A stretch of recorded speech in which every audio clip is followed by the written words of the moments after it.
माननीय रजनीगंधा राष्ट्रीय अध्यक्ष जी हम लोग उनको कहते हैं, आप लोग भी बुरा नहीं मानिएगा। तथाकथित बड़ी दुकान 43 विधायकों के साथ पूरे देश में प्रधानमंत्री बनने का सपना लिए घूम रहे लोग कि राष्ट्रीय रजनीगंधा अध्यक्ष जी के दोहरे चरित्र का आप लोगों को हम ध्यान आकृष्ट कराना चाहेंगे कि उनका क्या राजनीतिक चरित्र रहा है, और जो बड़ी बड़ी बात जेपी और लोहिया को ये लोग जो बेचने का काम कर रहे हैं उनके बारे में हम बताते हैं कि कोई अगर तपस्या करने लगता था धरती पर तो इंद्र का सिंहासन डोलने लगता था।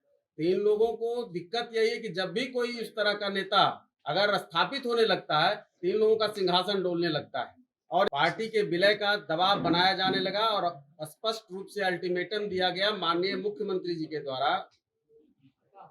तब हमारे नेता एवं पार्टी के सभी साथियों ने निर्णय लिया कि अब हमको अपने अस्तित्व और गरीबों के सम्मान की रक्षा के लिए, दलितों के सम्मान की रक्षा के लिए मंत्री पद की बलि देनी होगी, जो हमारे नेता ने सहर्ष बेहिचक दे दिया। जैसे माले सीपीआई सीपीएम बाहर से सरकार को समर्थन दे रही है, हम भी महागठबंधन का साथ देते रहेंगे।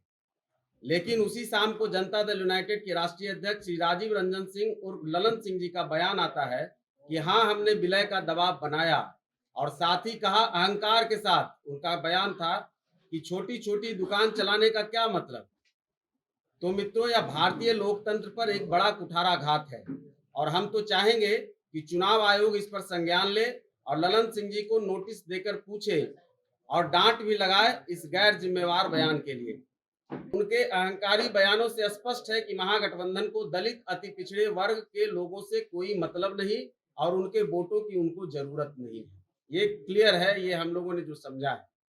ललन सिंह जी जिस समाज से आते हैं, मैं भी उसी समाज से आता हूं, और समाज में आज भी इस बात की पुरजोर चर्चा होती है कि आखिर तथाकथित बड़ी दुकान के मुंशी जी ने बिहार की पूर्व मुख्यमंत्री, गौर करिएगा, जिनके बारे में श्री नीतीश कुमार जी का भी कभी बयान आया था जब वो मुख्यमंत्री नहीं हुए थे कि राबड़ी जी के मुख्यमंत्री बनने के बाद अब मेरी रुचि इस पद पर नहीं रही जिस पद के लिए बेचैन होकर के अपने राजनीतिक सिद्धांतों की बलि हर साल देते रहे हैं, और 18 साल में 9-10 बार वो शपथ ले चुके हैं, कभी इधर कभी इधर कभी इधर। तो ये मित्रों, आज इस प्रेस वार्ता को बुलाकर आप लोगों के साथ बात करने का जो मूल कारण है कि विगत 13 जून को हमारी पार्टी के राष्ट्रीय अध्यक्ष डॉक्टर संतोष कुमार सुमन जी ने बिहार सरकार के मंत्री पद से इस्तीफा दे दिया था। इसका कारण आप सबों के सामने जगजाहिर हो चुका है। जनता दल यूनाइटेड के राष्ट्रीय अध्यक्ष जी ने उसको स्वीकार भी कर लिया। पार्टी के विलय का दबाव बनाया जाने लगा और स्पष्ट रूप से अल्टीमेटम दिया गया माननीय मुख्यमंत्री जी के द्वारा।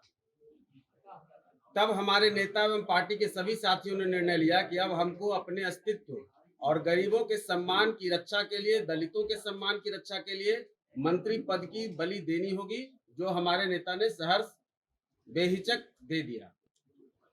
यहां तक हम लोगों को लगा कि चलिए ठीक है, कोई बात नहीं, जैसे माले सीपीआई सीपीएम बाहर से सरकार को समर्थन दे रही है, हम भी महागठबंधन का साथ देते रहेंगे। लेकिन उसी शाम को जनता दल यूनाइटेड के राष्ट्रीय अध्यक्ष श्री राजीव रंजन सिंह उर्फ ललन सिंह जी का बयान आता है कि हाँ, हमने विलय का दबाव बनाया, और साथ ही कहा अहंकार के साथ उनका बयान था कि छोटी छोटी दुकान चलाने का क्या मतलब। तो मित्रों, यह भारतीय लोकतंत्र पर एक बड़ा कुठाराघात है और हम तो चाहेंगे कि चुनाव आयोग इस पर संज्ञान ले और ललन सिंह जी को नोटिस देकर पूछे और डांट भी लगाए इस गैर जिम्मेवार बयान के लिए।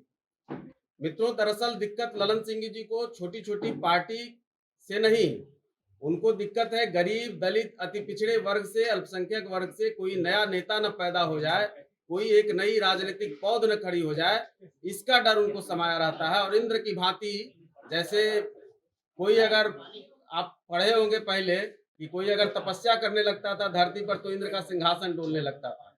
तो इन लोगों को दिक्कत यही है कि जब भी कोई इस तरह का नेता अगर स्थापित होने लगता है तो इन लोगों का सिंहासन डोलने लगता है और एक बड़ा डर हो जाता है। तो हमारी पार्टी ने इस पर घोर आपत्ति की।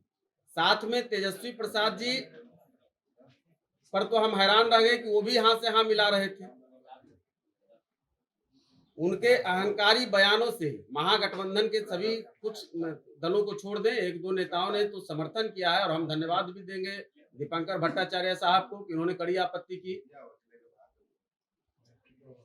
उनके अहंकारी बयानों से स्पष्ट है कि महागठबंधन को दलित अति पिछड़े वर्ग के लोगों से कोई मतलब नहीं और उनके वोटों की उनको जरूरत नहीं है।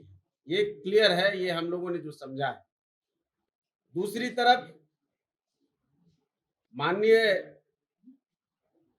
रजनीगंधा राष्ट्रीय अध्यक्ष जी हम लोग उनको कहते हैं, आप लोग भी बुरा नहीं मानिएगा।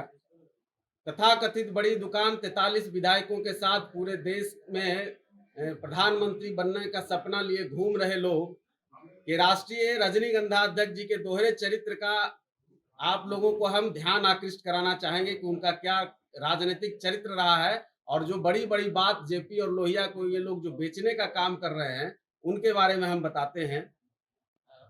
मित्रों, यह सच है कि श्रीमान ललन सिंह जी राजनीति में बड़े हाथ पैर मारने के बाद जब उनको जगह नहीं मिला, मुकम्मल जगह नहीं मिला, तो अपनी बेरोजगारी दूर करने के लिए बीच के दिनों में वो राजनीति की बड़ी नेत्री दिवंगत भूतपूर्व मंत्री सुधा श्रीवास्तव जी के मैनेजर के रूप में काम करने लगे। और मैनेजर का मतलब हम लोग हिंदी में मुंशी समझते हैं, तो एक बड़ी नेता के मुंशी के रूप में वो काम करने लगे। और उस दौरान उनके कमर्शियल कॉम्प्लेक्स का भाड़ा भी वो वसूलते थे, एलएमएल भेस्पा से चलते थे। तो उस दिनों से उन दिनों की शायद उनको याद नहीं है और हमको लगता है वो भाड़ा वसूलने के क्रम में उनके राजनीतिक आइडियोलॉजी में पूरी तरह से बदलाव आ गया और वहां से वो कंप्लीट पॉलिटिकल लाइजनर की भूमिका में आ गए और इस बात को उन्होंने सार्वजनिक तौर पर स्वीकार भी किया है। जनता दल यूनाइटेड के अपने राष्ट्रीय अध्यक्षीय काल में उन्होंने अपने कार्यकर्ताओं को संबोधित करते हुए उन्होंने स्वीकार किया कि जनता दल यूनाइटेड में केवल एक मालिक है। लोकतंत्र में एक पार्टी का मालिक, आप भाषा को पकड़िएगा कि जनता दल यूनाइटेड में केवल एक मालिक है, श्रीमान नीतीश कुमार जी। हम तो उनके केवल मैनेजर हैं। और मैनेजर का मतलब तो मैंने पहले बताया कि मुंशी हैं। तो मुंशी जी, अब आप लोग देखिए कि मुंशी जी हैं क्या हैं। तो ये उनका राजनीतिक चरित्र रहा है। माननीय ललन सिंह जी का पूरा राजनीतिक करियर आप देखेंगे तो जनता दल यूनाइटेड में उनकी भूमिका मात्र इतनी है कि कैसे सभी पार्टियों को अस्थिर किया जाए, दोस्त हो दुश्मन हो, ऐसा कोई सगा नहीं जिसको इन्होंने ठगा नहीं।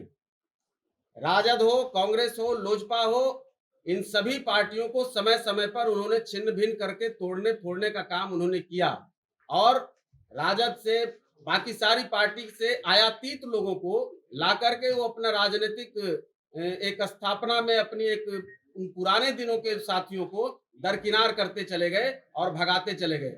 हद तो तब हो गया जब उपेंद्र कुशवाहा जी की पार्टी को धोखे से पूरी तरह से उनको जाल में उलझा करके पार्टी को मिला लिया गया और उसके बाद उनको डंप कर दिया गया। फिर उनसे मुलाकात तक मुश्किल हो गई। तब उन्होंने भी हमारी तरह, हालांकि वो तो फंस गए जाल में पूरी पार्टी उनकी नाश हो गई, लेकिन फिर वहां से बेचारे निकल करके भागे और फिर अपने अस्तित्व की लड़ाई लड़ रहे हैं। तो ये उनका चरित्र है और ललन सिंह जी का जनता दल यूनाइटेड में इतना ही काम है।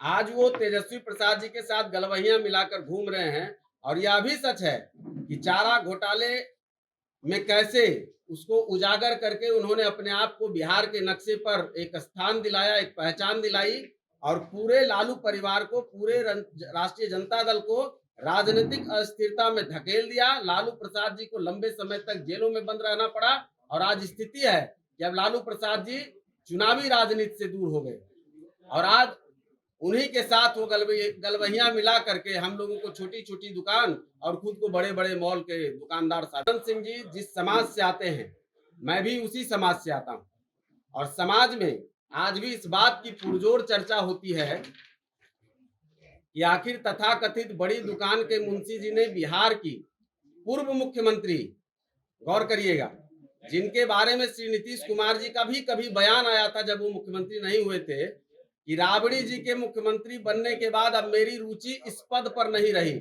जिस पद के लिए बेचैन होकर के अपने राजनीतिक सिद्धांतों की बलि हर साल देते रहे हैं और 18 साल में 9-10 बार वो शपथ ले चुके हैं, कभी इधर कभी इधर कभी इधर। तो ये उनका था। तो उस पर हमारे समाज की, चूंकि ललन बाबू जिस समाज से आते हैं मैं भी उसी समाज से आता हूं, समाज में इस बात की बहुत पुरजोर चर्चा होती है कि राबड़ी देवी जी की उतनी आपत्तिजनक और छोटी ओछी टिप्पणी के बाद ललन सिंह जी ने, आप लोगों को मालूम होगा कि किस तरह का बयान उन्होंने दिया था, और उस पर माननीय ललन सिंह जी ने मानहानि का मुकदमा दायर किया।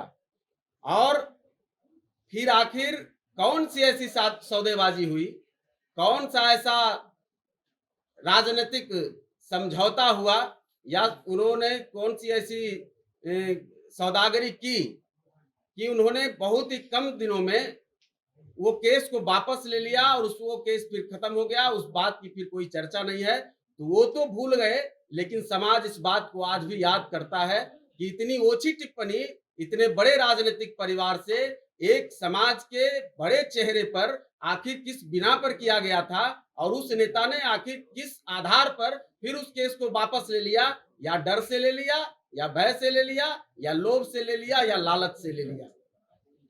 ये सवाल है हमारा उन पर बहुत ही, और इसका जवाब हम चाहेंगे कि उनको देना चाहिए। हमको दे न दें, लेकिन समाज को दें जिसकी वो नुमाइंदगी की बात करते हैं, जिसको वो दिन रात ठगने की बात करते हैं। ये भी सच है कि ललन सिंह जी को ये समाज कभी नेता नहीं माना, और उसका उदाहरण है, उसका उदाहरण इसलिए है कि ललन सिंह जी जब भी एमपी बने तो भारतीय जनता पार्टी के आशीर्वाद से बने, उनके साथ से बने। जब भी उनसे अलग होकर लड़े, समाज ने उनको दरकिनार किया और उनको कभी नेता नहीं बनाया। और नेता बनाए भी तो कैसे? ललन सिंह जी राजनेता कभी जन नेता नहीं रहे हैं। वो केवल ठेकेदार और दलालों से घिरे रहने वाले, बाजारवाद और उगाही करने कराने का काम करने वाले पॉलिटिकल लाइनर हैं। इस बात को याद रखिएगा। ललन जी की हैसियत यही है।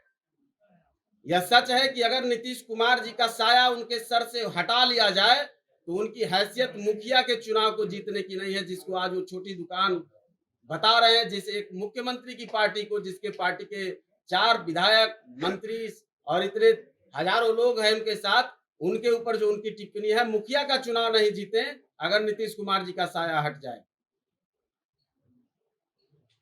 और यह बात उनकी साबित हुई है।